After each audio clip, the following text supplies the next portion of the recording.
your first response, teaching responsibility, and also from Dad's standpoint, it was to demystify the music business, demystify what he did, because his, people tend to respond to things, so-called celebrities and things that are in lights.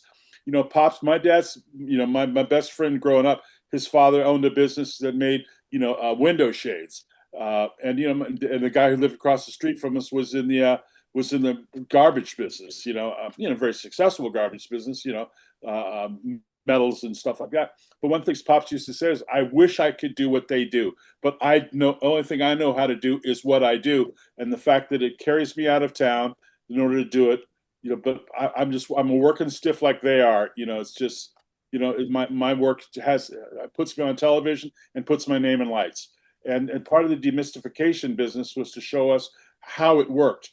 So when we would do those gigs in the summer, the first job that I had was being responsible for putting the music on the stands for the orchestra.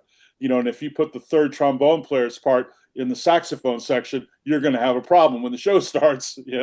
And my dad's piano player is a man named Bobby Tucker, which, by the way, just to digress a second, is what ties in the connection when you said the picture of Mike Tomlin. Mike Oh, Tomlin's wife, Mike Tomlin's wife is my dad Bobby Tucker's granddaughter. Um, get out. so that's the connection there. And Oh, Tuck was the uncle that we never had on my dad's side, because my dad had two sisters, and Tuck had two gigs in his career. He was with Billie Holiday for 5 years, and with Billy Eckstine for 50 years. And Dad and Tuck were like brothers, and Tuck was like our uncle. So yeah. So like I said, so if you put the music on the wrong stand, you'd hear it from Tuck. He's how that try, that kind of stuff. So you learn the responsibility of doing stuff right in detail. And then the second gig that we'd have, like the next year, my dad never wore the same thing in the same city twice when he was on stage.